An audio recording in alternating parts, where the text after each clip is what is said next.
This is a Squiz podcast. We're your shortcut to being informed.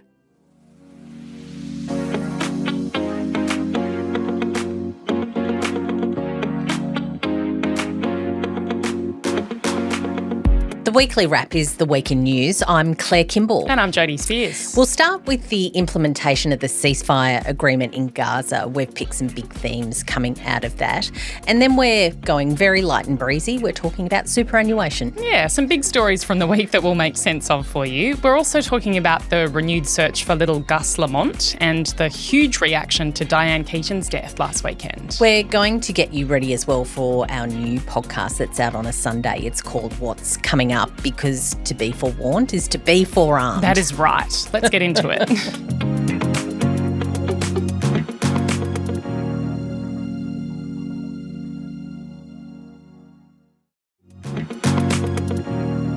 We wanted to start with the retirement of Ariane Titmus from competitive swimming. That was a bit of a shock because she's just 25 years old.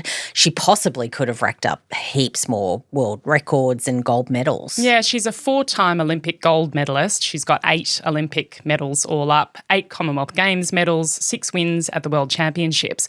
Probably the thing that made her a household name for us was her win over the American swimmer Katie Ledecky. That was in the 400-metre freestyle at the Tokyo 2020 Olympics. And her coach, Dean Boxall, went absolutely bananas watching her.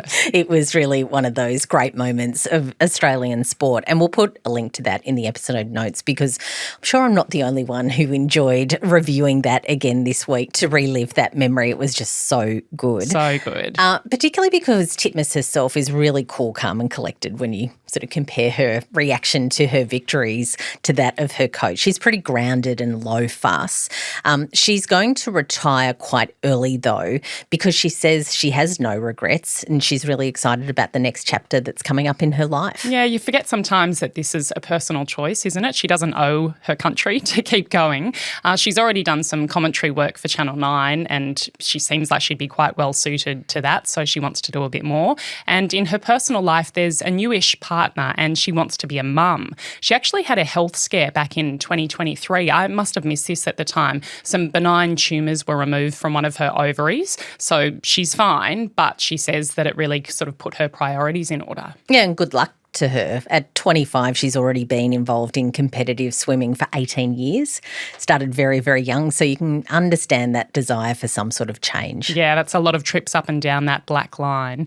Moving on to our biggest story of the week, Claire, we knew that it would be a huge week for news out of the Middle East, but there have been so many different threads to follow, so we thought it would be helpful to try to bring it all together and pull out some of the main themes. Yeah, a lot of attention, understandably, on the release of the hostages. Really joyful and emotional scenes coming out of Israel, the 20 surviving hostages being returned there. That was part of the exchange which saw Israel send back 2,000 Palestinian prisoners. United States President Donald Trump declared the war was over, but it didn't take very long for the peace deal to start looking a bit shaky. No, one of the key sticking points is that Hamas hasn't returned the remains of all of the hostages who died in captivity. As we're recording, 9 out of 28 of those bodies have been sent back.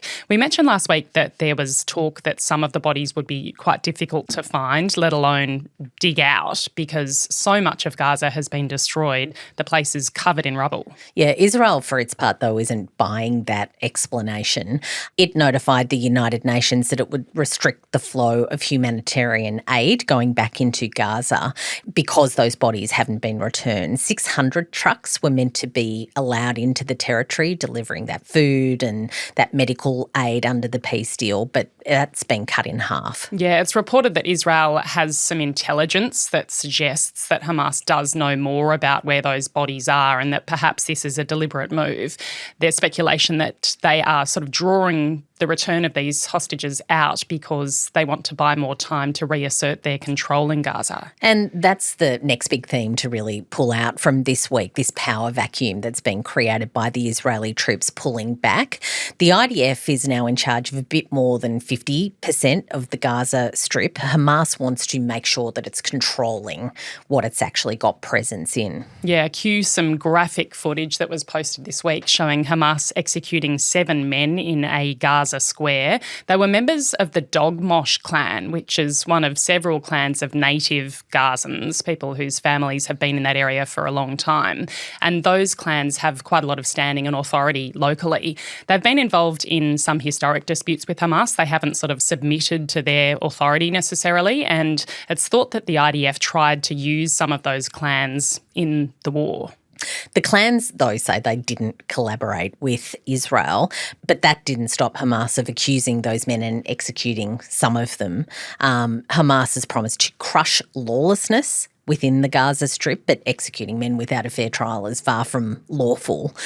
When asked about it, Trump this week said that the executions didn't really bother him all that much. He reckons a couple of the clans, the gangs there, to use his words, are very bad, and wasn't really all that unhappy that they'd been taken out. Yeah, those comments raised a few eyebrows. In terms of who's in charge, we know that Hamas can't be going forward. That's a key part of the peace deal. The plan is to have a temporary international body come in to govern Gaza. It would oversee a group of Palestinian technocrats looking after the day-to-day stuff. Technocrats are people who are appointed for their skills and their expertise, as opposed to being elected. The details and the timeline of this plan are really unclear, though. Yeah, really unclear. An international stabilisation force, though, is in the works. The idea is that it would come in and look after security, not leave that job to Hamas to do that. Australia hasn't officially offered to join that force at this stage, but it's been reported that our military chiefs are doing some contingency planning just in case that does actually come to bear. Yeah, other countries have already offered to contribute to that, including Indonesia, the UAE, Egypt, Qatar and Azerbaijan. In the meantime, Hamas has been allowed to stay and look after policing duties. There's not really any other option. You need some kind of security force. You can't deliver aid, for example, unless there is security. But ultimately, the plan is that Hamas will be disarmed and removed from power. A key demand of Israel's and a part of the 20-point plan that Trump put forward is the removal of Hamas. It's hard to picture how it's really going to happen in practice, removing them, disarming them.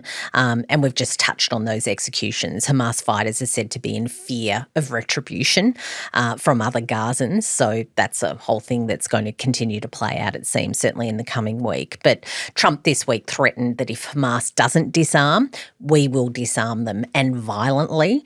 That doesn't mean that there will be any sort of sense of US troops on the ground, though. That's right. One final theme from this week, Claire. The Israeli Prime Minister Benjamin Netanyahu has been under a lot of pressure domestically. This was illustrated really starkly this week when the US Special Envoy Steve Witkoff was talking to a rally in Israel. The crowd was chanting support for Trump, but as soon as he mentioned Netanyahu's name, the boos were really loud and went on and on. That was on Sunday. Those pictures came through. It was really quite incredible pictures, wasn't it, from that big rally? I seem to remember, I think they had Jared Kushner and Ivanka Trump in the background of that big rally as well. We've talked before about big parts of the Israeli population feeling that this war went on for way too long and that Netanyahu should have done more to get the hostages back sooner. It's now Trump that's been credited with actually getting that job done. And when you look across the polls, 70% of Israeli citizens view his government as deeply unpopular. A big percentage of the public do not trust Netanyahu. Israel is due to have an election in October next year, but there's already speculation that Netanyahu might call an early election to try to capitalise on any uptick in his approval ratings off the back of this ceasefire. So we'll see. Yeah. As for Trump, the peacemaker, I heard one expert suggest that it's been really hard to envisage Trump and his attention staying on the Middle East now that that's sort of been done, that he might just move on. Now, particularly that he secured the return of the hostages. Apparently that was his very big focus.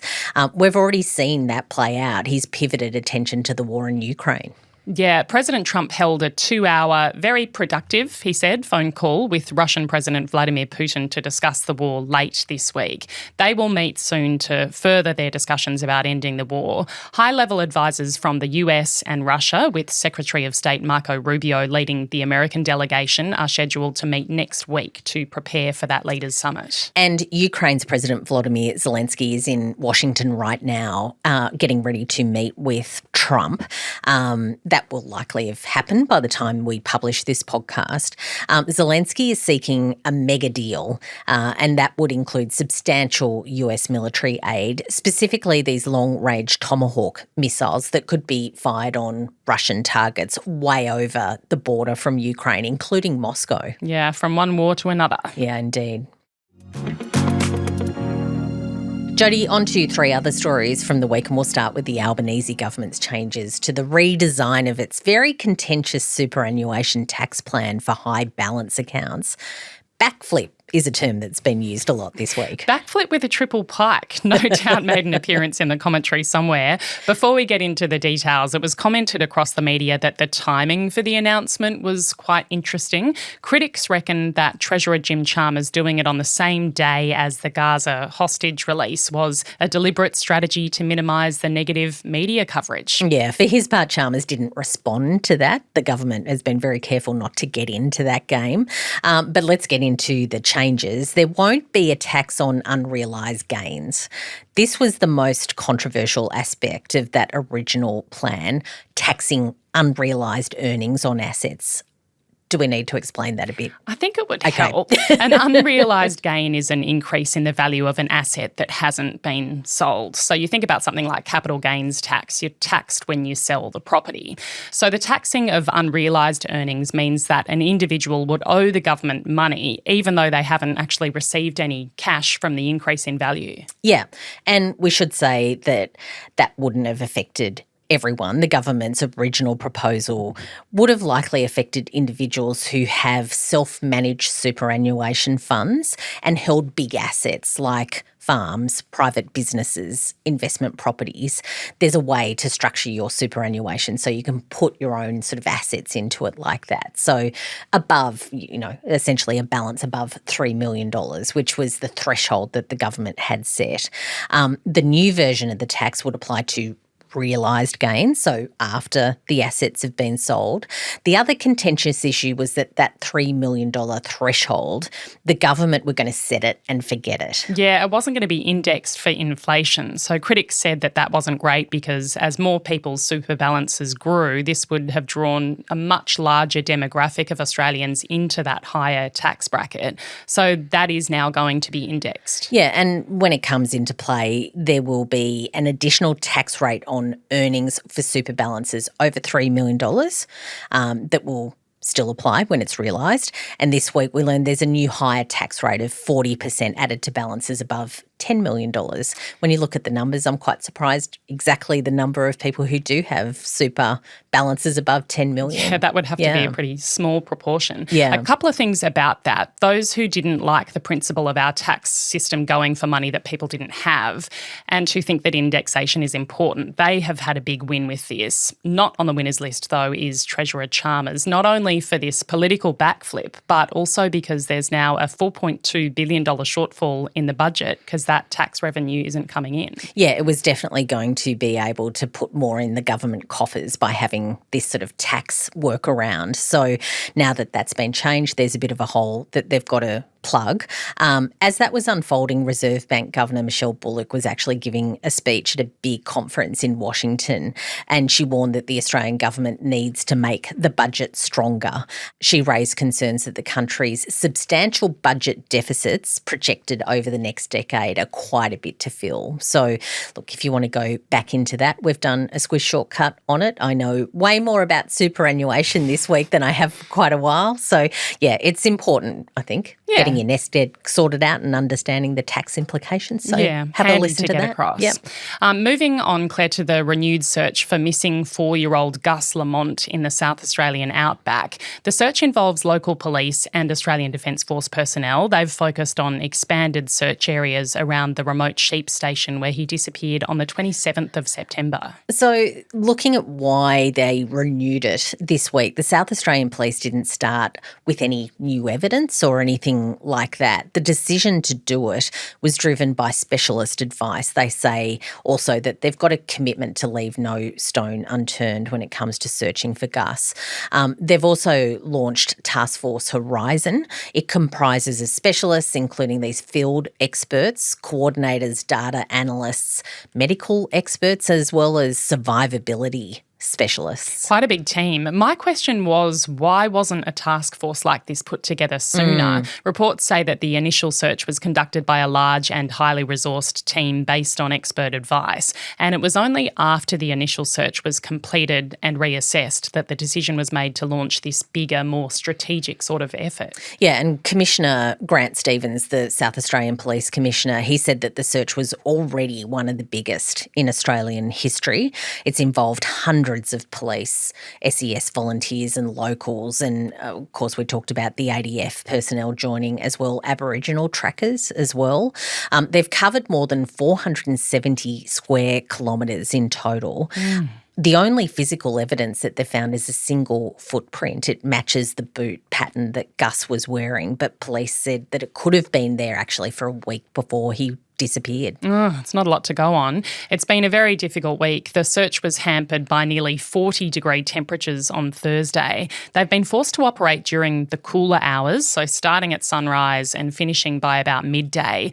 And that effort's now winding down again. Sadly, still no news on Gus. Yeah, when we were putting this list together, I said to you I felt like we couldn't really sort of move this week without seeing his face in the news.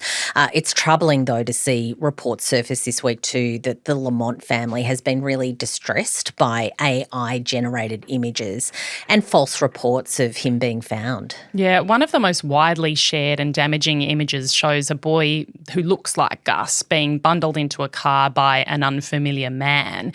This was shared with a claim that an eyewitness had reported a potential abduction. Meta's AI tool on Facebook has also been used to falsely claim that police had found a bloodied toy belonging to Gus, and in another post that he'd been found alive. Yeah, so former Detective Gary Jublin, who's a podcaster these days, he worked, of course, on that very, very big William Tyrrell case. He said that the addition of AI was like adding steroids to misinformation and making this sort of online environment even more challenging when it comes to these cases. In this case, police have really urged caution when it comes to making any sort of claims online and looking at the speculation online. Yeah, it doesn't help their investigation either. As for the family, Commissioner Stevens this week described them as stoic, but he also recognised their trauma and lack of answers. You just can't even imagine being in that situation. We're going to finish up this news trio with Diane Keaton's death last weekend. This week, friends and family talked about Keaton's health being in a sudden decline in recent months until she died from pneumonia. People really love Diane Keaton. They really do. It's where we sort of get to use the news term, the outpouring of grief. That certainly has been on display this week. She was, of course, an Oscar-winning actress with some really big dramatic performances over her career, which spanned 5 decades. She won a legion of fans, though, for her quirky comedy. Yeah, Annie Hall was where that started in the 1970s. It was written and directed by Woody Allen specifically for Keaton and was an idealised version of her focused on capturing the mannerisms and the humour that delighted Allen and then seemingly the rest of the world. More recently, it was movies like Father of the Bride, First Wives Club, Something's Gotta Give, so many classics. Yeah, tell me your favourite. It's so hard to pick between those three. I'd have to say Father of the Bride because that's a really memorable one from my childhood. Yeah, I think that's right. I certainly had, as a kid of the sort of 80s and 90s, the 90s particularly, there were sayings from that movie that were used when I was sort of growing up quite a lot in conversation. So, yeah, it's a good one to go back and have a look at. For me, I'm a Something's Gotta Give fan. It's a great one. Jack Nicholson, Keanu Reeves, Frances McDormand. What's not to like about that? But my highlight from the reflections on her this week came from an Instagram post from Steve Martin, who of course was her co-star and father of the bride. He didn't know what interview this quote came from, but it captures Martin Short, of course his sort of comedy partner, asking her who's sexier, me or Steve Martin? And she answers, I mean, you're both idiots. Which I thought Putting was the boys in their place beautifully. One thing that came through in the coverage was that she seemed to be pretty normal despite all the Hollywood craziness. I didn't realise also that she had adopted 2 children in her 50s. Yeah, as a single woman, as a family, they really stayed out of the spotlight. She once said that her kids had no interest in what I do, which I think is very healthy. Standard, yeah. Valet Diane Keaton, and probably a good idea to dial up one of her movies this weekend. Yeah, great idea. Moving on to Squiz Recommends, I've got a playlist, a Spotify playlist. I tend these days to do my music streaming through Apple. I sort of bundled to our subscription chat, I bundled my subscription into Apple, but Spotify, when it comes to these public playlists, there's nothing better. Last weekend I was watching The English Teacher, which is on HBO Max these days. Again, another subscription I had to buy. But the playlist from it is terrific. Some really, really great long-time squizzers will nod when I say this. Thumping 80s tunes. Oh, bring it on. Incredible. So I can experience the music without necessarily finding the time to watch the show. Exactly right. It's just a sort of playlist of the tracks that they use in the second series. There's a first series one as well, but there's a particular highlight on these really thumping 80s tracks. So love it. That's a goodie. My recommendation this week is another ABC show. You know that I get into some themes with my recos. Irish reading. That's right. ABC time it's watching. the ABC. Nice. It's a show called I Was Actually There, and it's the second season that's just come out. People might have caught some of the first one. Yes. Our old neighbour Kirk Docker produces this series, and he's just a genius when it comes to this sort of TV production. He also made that show called You Can't Ask That. Which I really enjoyed that show. It's fantastic. And it's also a good one if you've just got a pocket of time. Yes. The episodes aren't very long and you always get something out of it. Yeah. So I Was Actually There. It's sort of a bit of a different take on big events that have happened. I watched the Cronulla riots one the other night. There's also one on the dismissal of Gough Whitlam, sort of big Aussie moments that you get another perspective on. When I dive into the ABC News website from time to time, I have seen these little news flashes of sort of retelling of those events, and no doubt it's probably off the back of that series just starting to come out, and those have caught my eye. So I'm definitely going to the source now. I'm going to dive into that. Thank you very much. We'll put the links to both of those things in the episode notes if they interest you. Moving on to Squiz Press, I just wanted to give a shout out to Alistair McGibbon, who of course is the cyber security expert. He's probably no one more expert in Australia than Al Mac. He came in and did the Squiz quiz with me this week. I love that. Which was so much fun. And Andrew, it was quite funny actually. It was like, he's a lot of fun. Does he have a great general knowledge, or is it he really does. cyber focused? No. He is a news fiend. That's not fair. Super interested in, of course, being a cyber expert, global geopolitics stuff, China, the whole lot. But he's very, very interested in Australian politics as well. So yeah, he's a big threat. I won't give away the outcome, but really enjoyed that. And, of course, just wanted to touch on the change in the News Club lineup. We've just done the weekly wrap, so what happened in the week in news. Tomorrow we will have out our What's Coming Up podcast. Jodie, you and I go through 3 big things that are coming up in the week in news. We just sort of linger on that a bit, give you a bit of context, and then give you a really good sense of all the other things that are happening in the week in about sort of 15 minutes or so on a Sunday morning. Yeah, hope you're enjoying the change and getting a podcast both days. Yeah, absolutely. Let us know what you reckon about this change. If there's anything that you particularly want to tell us, we're keen to hear from you. We'll leave it there for the weekly wrap anyway. We'll talk to you tomorrow. Yeah, sounds good.